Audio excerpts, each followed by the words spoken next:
प्यारे बच्चों, जब हम दो संख्याएं a और b या कोई भी दो संख्याएं ले लें और उनका गुणोत्तर माध्य निकालने के लिए आपसे कहा जाए तो उसका गुणोत्तर माध्य होता है अंडर रूट a गुणा b। दोनों संख्याओं का गुणनफल और उसका वर्गमूल।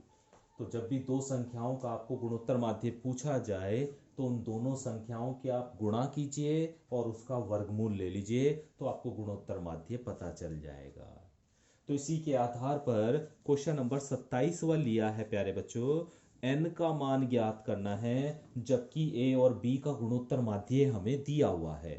क्वेश्चन में हमें a तथा b का गुणोत्तर माध्य ये दिया हुआ है a की घात n plus one plus b की घात n plus one upon a की घात n प्लस b की घात n। ठीक है, हम जानते हैं a और b का गुणोत्तर माध्य क्या होता है। तो ये होता है under root a into B, बराबर दिया है a की घात n plus one plus b की घात n plus one upon a की घात n प्लस b की घात n। ठीक है, अभी इसकी इसके साथ मल्टीप्लाई कर लो और मल्टीप्लाई करने से पहले इसका ये वर्गमूल का चिन्ह हटा लो और ये आपको आता है a की घात एक बटे दो और b की घात एक बटे दो लिख सकते हो आप इसे। बराबर ये चल ही रहा है आपका। अभी a की पावर n प्लस b की पावर n की इसमें मल्टीप्लाई करो, तो इसकी पहले a की पावर n में मल्टीप्लाई होगी तो a की पावर एक बटे दो, b की पावर एक बटे दो, a की पावर n प्लस फिर b की पावर n में मल्टीप्लाई होगी a की पावर एक बटे दो, b की पावर एक बटे दो, b की पावर n बराबर क्या चलेगा a की power n plus one plus b की पावर n प्लस वन। ठीक है, तो मुझे उम्मीद है कि यहाँ तक कैलकुलेशन आपको समझ में आ गई होगी। अभी देखिए यहाँ पर a की घात एक बटे दो है और a की घात n है। जब आधार एक सा होता है तो घातें जुड़ जाती हैं, तो a की घात हो गई n प्लस एक बटे दो और b की घात एक बटे दो ऐसी के ऐसी, प्लस a की घात एक बटे दो और ये b की घात जुड़ जाएंगी तो b की घात भी हो जाएगी n प्लस एक बटे दो और बराबर चल ही रहा है आपका a की घात n plus one plus b की घात n प्लस वन। ठीक है, आगे बढ़ते हैं। अभी क्या करा हमने प्यारे बच्चों, इस पूरे पद को, इस वाले पद को उठाकर दूसरी तरफ ले जाओ, इस पद को उठाकर दूसरी तरफ ले जाओ, तो यहाँ पर बचेगा आपके पास, और इस वाले पद को उठाकर इधर ले आओ तो यहाँ बचेगा क्या आएगा, नेक्स्ट स्टेप क्या आएगा कि a की घात n प्लस वन है ही यहाँ पर, इसे उठाकर इधर ले जा रहे हो तो ये माइनस का हो जाएगा, तो माइनस a की घात n plus one by two into B की घात वन बाई टू, इसे उठा के दूसरी तरफ ले गए तो माइनस में चला गया इसके साथ, और b की घात n प्लस वन को इधर ले आए तो ये भी माइनस में आ गया इसके साथ। तो इधर बचा क्या, a की घात एक बटे दो, b की घात n प्लस एक बटे दो माइनस b की घात n प्लस वन।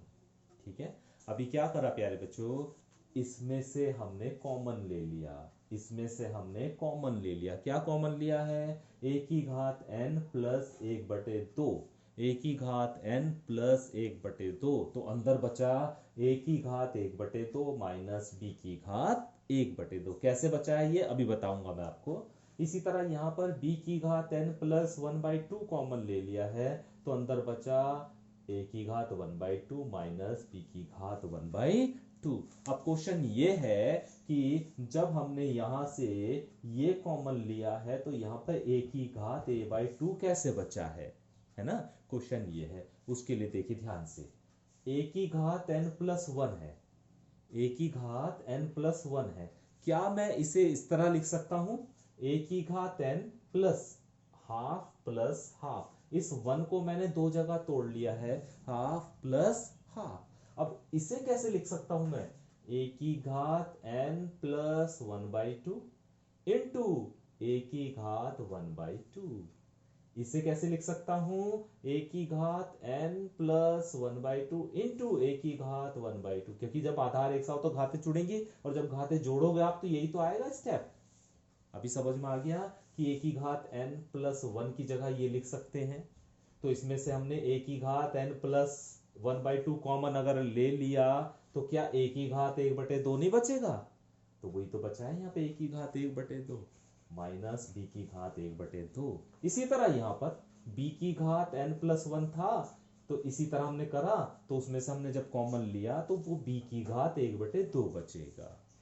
ठीक है, अभी देखिए a की घात 1/2 माइनस b की घात 1/2, इधर भी है इधर भी है, ये दोनों कैंसिल हो जाएंगे।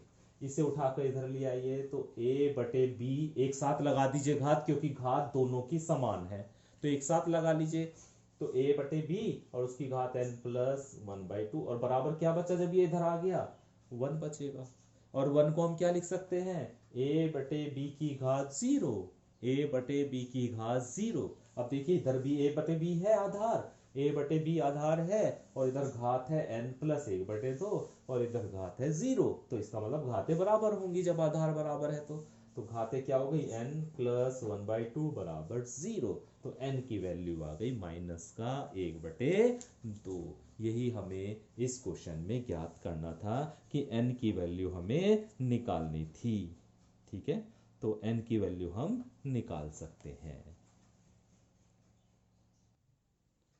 प्यारे बच्चों, क्वेश्चन नंबर 28वां ये कहा है कि दो संख्याओं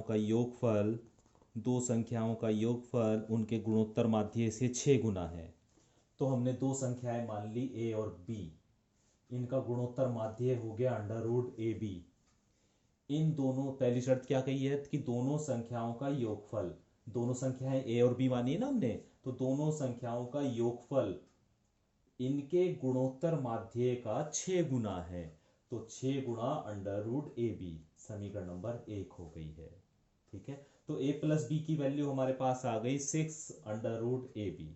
अभी a-b का होल स्क्वायर वाला फॉर्मूला आप जानते होंगे, अगर नहीं पता तो इसे ध्यान रख लीजिए कि a-b का होल स्क्वायर बराबर होता है a+b का स्क्वायर -4ab। इसे हल करो और इसे हल करो, सेम आएगा। ठीक है, अब a+b की जगह a+b का मान ये रख लीजिए 6√ab का होल स्क्वायर, और -4ab ऐसी के ऐसी। जब इसका स्क्वायर करोगे तो 36, और इसका अंडर रूट हट जाएगा तो ab -4ab, तो बच जाएगा हम पे 32ab। a-b का स्क्वायर बराबर आ गया 32ab, तो a-b बराबर आ गया √32ab, और उसे हम ऐसे लिख सकते हैं 4√2ab। 32 को लिख सकते हैं 4√2 और इंटू ab। ठीक है, तो अभी क्या करना है प्यारे बच्चों, हमें देखो यहाँ पे स्क्वायर, ये भी ए बी पर भी स्क्वायर है, अंडर रूट है यहाँ पर भी √ab। ये हो गई आपकी समीकरण नंबर 2, ये हो गई समीकरण नंबर 1, ये हो गई समीकरण नंबर 2।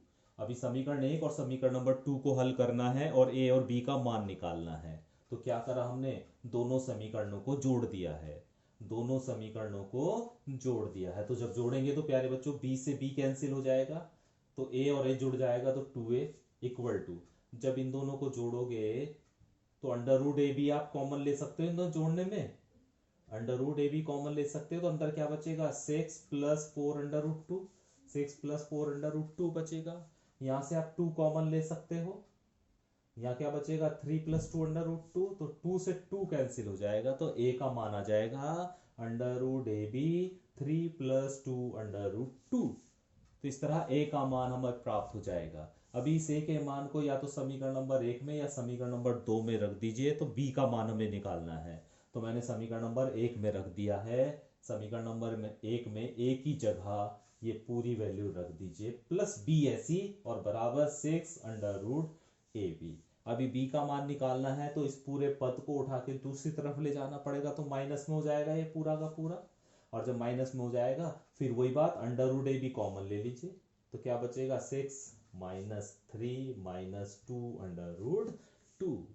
हल कीजिए तो ये 3 - 2√2 बचेगा √ab। तो b की वैल्यू आ गई प्यारे बच्चों √ab 3 - 2√2। अभी आपको a की वैल्यू भी प्राप्त हो गई है, अभी आपको b की वैल्यू भी मिल गई है। अभी इन दोनों का रेशियो निकालना है, अनुपात निकालना है, अर्थात a/b निकालना है। तो जब आप a/b निकालोगे तो देख रहे हो आप √ab से √ab कैंसिल हो जाएगा, तो क्या बचेगा 3 + 2√2 अपॉन 3 - 2√2। यही तो इसका रेशियो है, a/b का मान ही आ जाएगा ना, 3 प्लस 2√2 अपॉन 3 माइनस 2√2, अर्थात ए और बी का जो रेशियो हो जाएगा वो हो जाएगा 3 प्लस 2√2 रेशियो 3 माइनस 2√2। यही आपको प्रूफ करना था। तो ये छोटा सा जो भाग छूट गया है इसे आप खुद कर सकते हैं। अब क्या करना है आपको, ए बटे बी निकालना है बस। ए बटे बी का मतलब है ए और बी का रेशियो निकालना है, तो वो प्रूफ हो जाएगा आपको। तो उम्मीद है मुझे कि ये क्वेश्चन भी आपको समझ में आ गया होगा। तो इस तरह प्यारे बच्चों आज हम इस एक्सरसाइज को 9.3 को यहीं पर समाप्त कर रहे हैं। जितने भी क्वेश्चन मैंने इस एक्सरसाइज में से आपको कराए हैं या बताए हैं उन्हीं क्वेश्चंस को आप अच्छे से कर लीजिएगा, ठीक है। बाकी कुछ क्वेश्चन मैंने छोड़ भी दिए हैं तो उन्हें आपको करने की आवश्यकता नहीं है। Thank you.